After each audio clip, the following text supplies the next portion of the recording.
नमस्कार दोस्तों, मेरा नाम है सुब्रांश। एक महत्वपूर्ण खबर है कि भारत में स्टारलिंक जो स्पेस एक्स जो कंपनी है इलॉन मस्क की, उसका एक जो हिस्सा स्टारलिंक जो इंटरनेट प्रोवाइड करता है पूरी दुनिया में तमाम देशों में, वो भारत में भी आ रहा है। अब इस पे ही हम चर्चा करेंगे कि बिना ऑक्शन के असल में कोई भी कंपनी जब भारत आती है, जब अमेरिका के राष्ट्रपति जो बाइडेन हुआ करते थे, तब जब स्टारलिंक के भारत में आने की बात होती थी तो कहा जाता था कि ऑक्शन होगा। ऑक्शन में क्या होगा कि जो भारतीय कंपनियां जो भारत में अभी काम कर रही हैं, चाहे वो वीआई हो या फिर जो है एयरटेल हो या जियो हो, इनके साथ उसका ऑक्शन होगा स्टारलिंक का, और जो ऑक्शन में जीतेगा, जो बड़ी बोली लगाएगा, उसको काम करने का मौका मिलेगा। लेकिन 5 साल के लिए बिना ऑक्शन के स्टारलिंक को भारत में काम करने की अनुमति दे दी गई है, और स्टारलिंक अब एयरटेल के साथ काम करेगा। एयरटेल के जो रिटेल शोरूम हैं, उन पे जो है अब स्टारलिंक के जो गैजेट है, जो स्टारलिंक की जो इंटरनेट प्रोवाइडिंग टूल्स हैं, वो अब मिलेंगे। अब इसके थोड़ा सा हम आर्थिक पहलू पर, राजनीतिक पहलू पर चर्चा करते हैं। राजनीतिक पहलू ये है कि कॉरपोरेट और सरकार, गवर्नमेंट, दोनों का जो संबंध है ये किसी से मतलब अनजाना हुआ नहीं है। अमेरिका में तो सीधे तौर पर इलॉन मस्क ने न केवल जो है रिपब्लिकन पार्टी को प्रमोट किया, उसको रुपए दिए, और तमाम प्रकार से मीडिया में जो उनको प्रचारित करने के लिए सहयोग दिया, और उनके भाषण दिए, उनके रैलियों में शामिल हुए डोनाल्ड ट्रंप की, और अब तो जो डॉजी डिपार्टमेंट है उसके भी प्रमुख हैं जो इलॉन मस्क है।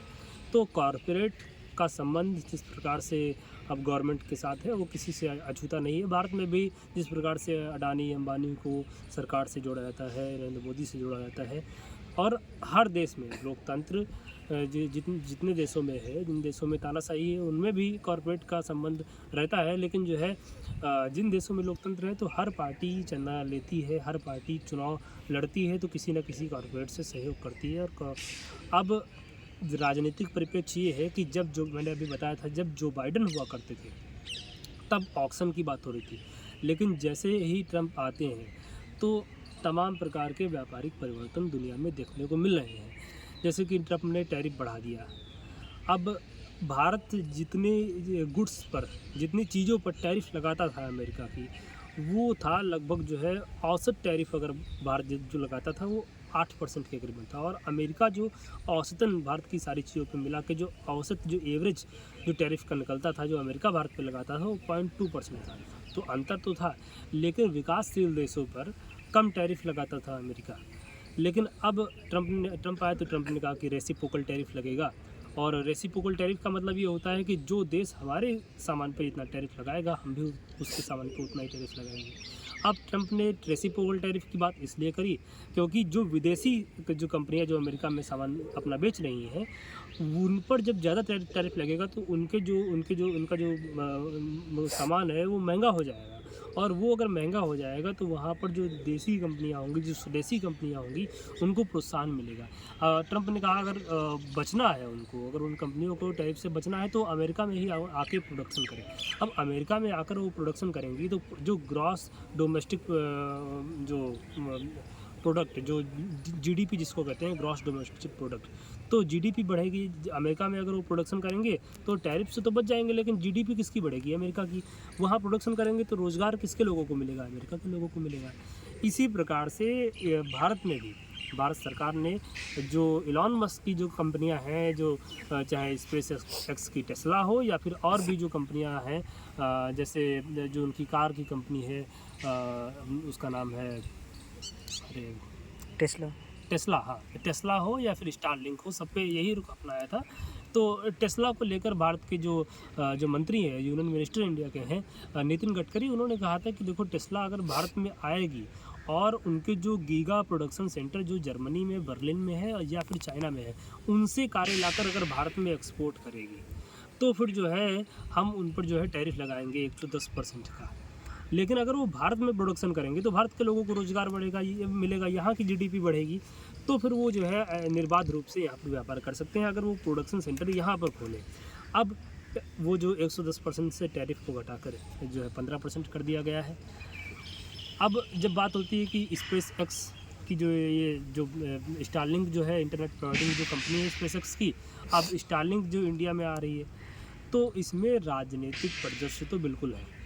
अब जो भारत के अंदर जो कंपनियां हैं, चाहे वो जियो हो या एयरटेल हो, क्या इनकी एक हिसाब से जो मोनोपोली जो बन चुकी थी, जिस प्रकार से तेज़ी के साथ इंटरनेट की कीमतें बढ़ रही थी भारत के अंदर, तो क्या अब ये कीमतें कम होंगी?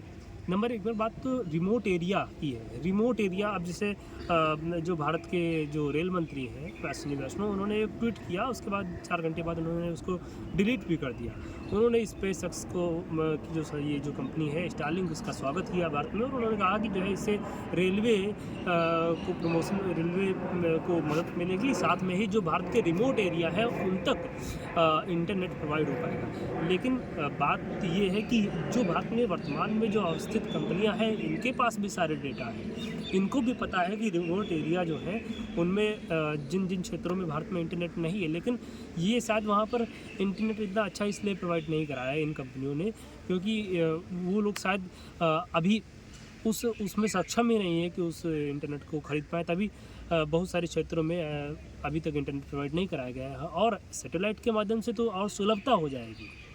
सैटेलाइट इंटरनेट जो ये है, जो टेस्ला, जो स्पेसएक्स का जो है, जो स्टारलिंक का है, इसमें तो बस एक गैजेट को लगाना है और सीधे जो अंतरिक्ष में जो सैटेलाइट घूम रहे हैं स्पेसएक्स के, उनसे सीधे इंटरनेट मिलेगा, किसी टावर की आवश्यकता नहीं है।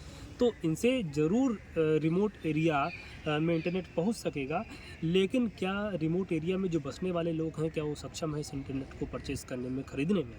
क्या वो अफोर्ड कर पाएंगे इस चीज़ को? एक बात तो ये है। फिर क्या भारत में इंटरनेट की जो एक हिसाब से मोनोपोली टाइप से बन गई थी, जो तथाकथित बड़ी कंपनियां जैसे जियो, एयरटेल इत्यादि की, तो बीएसएनएल तो वेंटिलेटर पे है, तो क्या जो कीमतें हैं उनमें कोई कटौती होगी? क्या स्पेस अगर ये स्टारलिंक आएगा, भारत में आ ही गया है, तो क्या इसमें कीमतों में कटौती होगी? ये आगे देखने को मिलेगा हमें। और इसके साथ साथ जो है, क्या और फास्ट इंटरनेट मिल पाएगा? क्या 6G जल्दी उपलब्ध हो पाएगा? तो अगर ऐसा होता है तो ज़रूर ही ये सही होगा, ये ठीक होगा। लेकिन यहाँ पर एक राजनीतिक दृष्टिकोण हमें और देखने को मिलता है, वो है अमेरिका जो ग्लोबली, जो अमेरिका की सॉफ्ट पावर बन निकल के आई है। अमेरिका ने एक समय, ध्यान होगा, जब कारगिल युद्ध चल रहा था 99 के समय में, तब अटल बिहारी वाजपेयी भारत के प्रधानमंत्री हुआ करते थे, और अमेरिका का रुझान भारत की तरफ नहीं, पाकिस्तान की तरफ था। और उस समय जो सैटेलाइट मैप, जो सैटेलाइट इमेजेस अमेरिका ने देने से रोक दिया था भारत को, तो अमेरिका ने एक अपनी सॉफ्ट पावर दिखाई थी।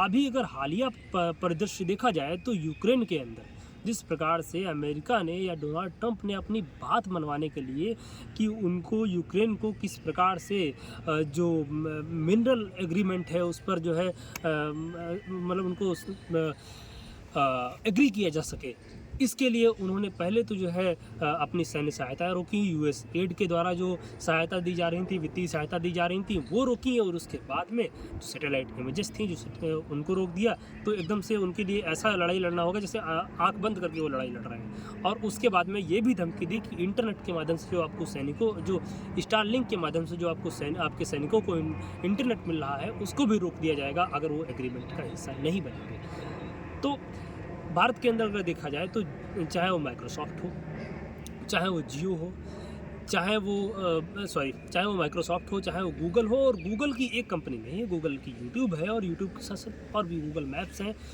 बहुत सारी कंपनियां हैं, और बहुत सारे गूगल के ऐप्स हैं। चाहे वो मार्क जुकरबर्ग के जो है मेटा के देखा जाए, तो व्हाट्सएप हो, इंस्टा हो, या फेसबुक हो, या एलॉन मस्क का एक्स हो, ये सारे प्लेटफॉर्म आज अमेरिका के हैं। माइक्रोसॉफ्ट आज अमेरिका का है, एप्पल आज अमेरिका का है। तो ये जो चीज़ें हैं, और सैटेलाइट जो अंतरिक्ष में घूम रहे हैं, उसमें भी बड़ी साझेदारी, बड़ा स्टेक होल्डर अमेरिका है। तो इनमें जो अमेरिका की सॉफ्ट पावर हमें देखने को मिलती है, जो अमेरिका का वर्चस्व हमें देखने को मिलता है, इसके होते हुए क्या किसी हथियार की उठाने की ज़रूरत पड़ेगी? तो क्या हम और निर्भर नहीं होते जा रहे हैं तकनीकी तौर पर? क्या हम वास्तव में तकनीकी रूप से इतने पुष्ट नहीं हुए हैं? हम अगर अमेरिका के इंटरनेट को, अमेरिका की इन ऐप्स को, अगर यूट्यूब को अगर हम यूज़ करते हैं, कैमरा कहाँ से आते हैं? अमेरिका से आते हैं। फ़ोन कहाँ से आते हैं, तो फ़ोन की ज़्यादातर बड़ी कंपनियाँ कहाँ से हैं, चाइना से। तो यहाँ पर तकनीकी तौर पर एआई में देखा जाए, चैट जीपीटी हो या डीप सीक हो या अभी इलॉन मस्क का एआई का टूल हो या फिर जो है मेटा का एआई हो या फिर जो है गूगल जेमिनाई हो, ये अमेरिका से हैं। और फिर स्टारलिंक, हम अभी इतने सक्षम नहीं हुए हैं कि हम अंतरिक्ष में जो है सैटेलाइट भेज कर सैटेलाइट इंटरनेट प्रोवाइड कर पाएँ। तो यहाँ पर भी हमें देखने को मिल रहा है कि America as a soft power दुनिया को होल्ड कर रहा है, दुनिया को में हमें दिख रहा है। तो यहाँ पर हम देखते हैं कि क्या कितनी डिपेंडेंसी तकनीकी रूप से सही है ना। अब एक हिसाब से देखा जाए तो राइट विंग पार्टियों का जिस प्रकार से उदय हो रहा है, राष्ट्र प्रथम, देश प्रथम, हम प्रथम की भावना आ रही है, मैं और वे की भावना आ रही है। तो यहाँ पर किसी देश की मोनोपोली कहाँ तक सही है, और स्टारलिंक का जो ये आना है भारत में, इसमें मैंने बताया राजनीतिक परिदृश्य की बात करी कि कैसे जो बाइडन के समय में जो ऑक्शन की बात हो रही थी, यहाँ पर 5 साल के लिए उनको अनुमति मिल जाती है। तो ये कितना सही होगा, कितना इससे मतलब आम आदमी को, जो गरीब आदमी है, जो इंटरनेट यूज़र है, उसको कितना वो मिलेगा, या फिर हम किसी बाज़ारवादी नीति का शिकार होते रहेंगे। फ़ोन आने से और बाज़ारवाद पूंजीवाद को प्रोत्साहन मिला है, जिससे कहीं ना कहीं नीचे वर्ग का रुपया उसी अभिजात वर्ग, उसी एलिट क्लास, उसी अमीर वर्ग जो है पूंजीपति वर्ग की तरफ गया है। असमानता की खाई बढ़ती चली जा रही है। तो केवल एक कंपनी का आना नहीं है, भारत में भी कॉरपोरेट के साथ सरकार के संबंध हैं, अमेरिका में भी हैं और दुनिया में के कई देशों में हैं। और इसमें क्या ये केवल उन देशों के व्यापारिक जो जायंट्स हैं उनके संबंध हैं? क्या ये खबर केवल उन्हीं की है? क्या ये उन्हीं का लाभ या हानि है, या इससे आम व्यक्ति को भी कोई लाभ होने वाला है? इन सब पर हम बारीकी से देखेंगे भी, समझेंगे भी और आपसे साझा भी करेंगे। धन्यवाद।